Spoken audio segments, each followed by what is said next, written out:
Laki-laki itu kalau dalam tekanan masalah, mereka menyendiri, berkontemplasi, dan merumuskan solusi. Perempuan kalau ada masalah, mereka berbicara untuk mencurahkan isi hatinya, mengurangi ketegangannya, pengen merasa dimengerti, difahami, dan merasa tidak sendiri. Kalau perlu menangis sampai tuntas air mata. Ini wanita, meredakan ketegangan dengan begitu, laki-laki dengan begitu. Maka kalau tidak saling difahami, akan terjadi persoalan besar. Ada suami pulang, tasnya dilempar, tubuhnya diempaskan ke sofa, sepatu dilepas nggak pakai tangan tapi langsung kaki. Kemudian posisinya begini. Istri yang baik hati tahu suaminya sedang ada masalah. Maka dia pikir, kalau aku punya masalah, aku curhat biar agak tenang. Suamiku juga butuh curhat.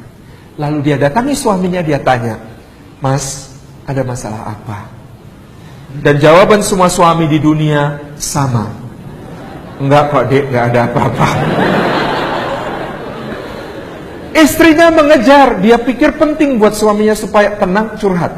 Dia bilang, "Mas, aku kan kalau ada masalah juga cerita sama kamu.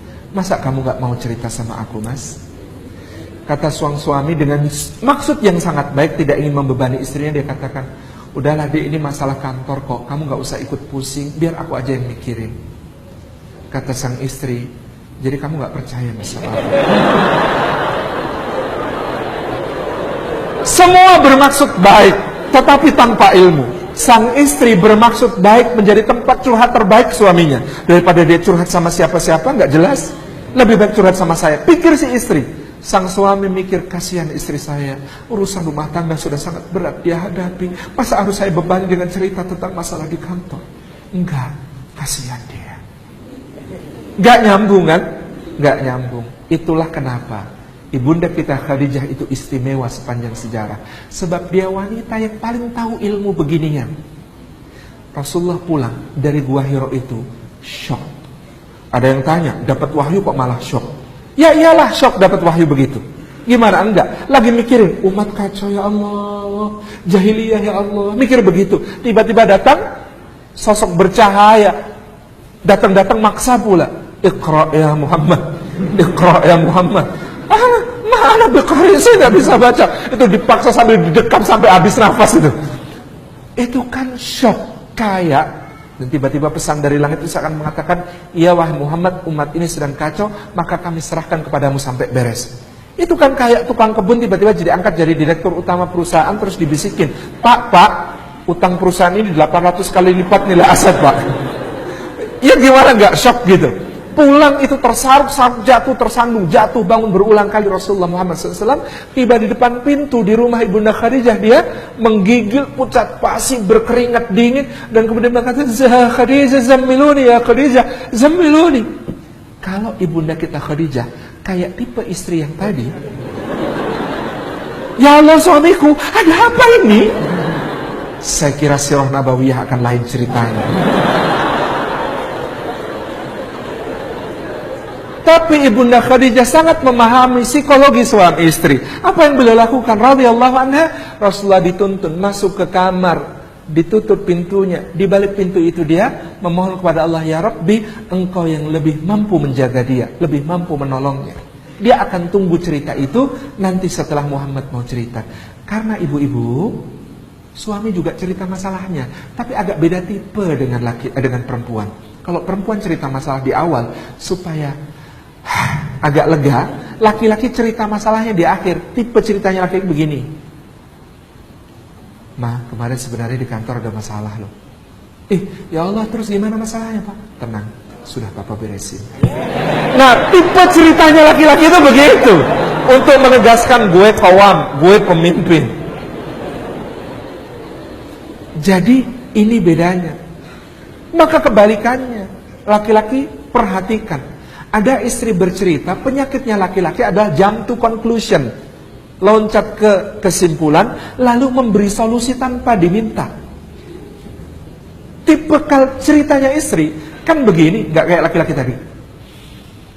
"Seharian ini aku capek banget, Masya Allah. Cucian numpuk, piring gelas kotor semua. Tamu berdatangan gak habis-habis. Rumah disapu dikit, debunya masuk lagi. Anak-anak rewel, tetangga juga resek banget itu." capek mas. Tipe ceritanya istri kan awal kadang begini. Nah, suami yang tidak taktis dan strategis, dia nggak ngerti, maka dia tetap sambil pegang koran atau pegang iPad atau pegang gadgetnya. Dia kemudian bilang dengan begitu santai, dengan sok bijak mengatakan, oke dek, bulan depan kita cari pembantu. Solutif nggak mas? Kalau istri mengeluhkan betapa ruwetnya ngurusin urusan rumah, kita tawarkan pembantu, solutif nggak? Solutif di dunia laki-laki.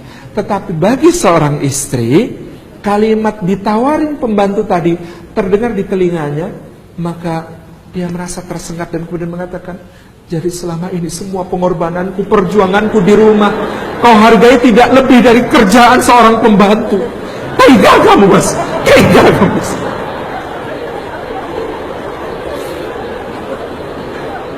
Nyambung nggak? Nggak nyambung. Padahal maksudnya baik. Suami mencari solusi. Kalau istri kesusahan, carikan yang bisa bantuin. Kan begitu. Kalau begitu, gimana? Nah, istri lebih marah lagi kalau solusi yang Anda berikan, oke dek, kayaknya adik kelas kita itu mau bergabung dalam rumah tangga kita. Oh, lebih parah lagi itu marahnya. Itu parah lagi marahnya. Makanya, itu keliru strategi. Bahkan soal nangis, lelaki yang tidak ngerti ilmu tentang cinta itu akan mengatakan, hapus air matamu. Lelaki yang tidak mengerti tentang cinta itu akan mengatakan, buat apa nangis? Nangis itu gak menyelesaikan persoalan. Itu kalimat lelaki yang belum belajar tentang cinta. Rahasia kecil kita, Rasulullah itu, sebagaimana para pencinta legendaris lainnya, itu tidak pernah menghapus air mata istrinya, tidak pernah menyuruh istrinya menghentikan tangis. Rasulullah itu tipenya menyediakan tempat bagi istrinya untuk menangis sampai tuntas dan tentram di bahunya sallallahu alaihi wasallam. Laki-laki, siapkan bahu Anda. Jadi saat tadi apa yang dilakukan? Seorang suami itu hanya butuh memahami, mengerti. Istri cerita kayak tadi, bukan minta dicarikan pembantu. Anda salah kode, salah memahami kode. Yang diminta istri adalah pemahaman, pengertian, kontak mata. Anda dengarkan, Masya Allah, Anda takjubi, Anda kagumi. Lalu sebuah ungkapan cinta yang tulus, Masya Allah, betapa beruntungnya aku mendapatkan istri sesolehah kamu. Ya Allah, aku gak bisa bayangin. Kerjaanku di kantor berat, tapi aku gak bisa bayangin kerjaanku di rumah pasti luar biasa lebih berat. Ya Allah, istri yang seperti ini ya Allah, yang pasti surganya amat tinggi ya Allah. Kalau hamba kelak sebagai suami kalah tinggi surganya sama istri yang begini ya Allah, bikin dia ngangkat saya ke derajatnya ya Allah. Kata Ibnu Qayyim Al-Jauziyah, seorang istri yang merasa dimengerti, difahami, diberi apresiasi, dia sanggup mengerjakan pekerjaan 50 lelaki.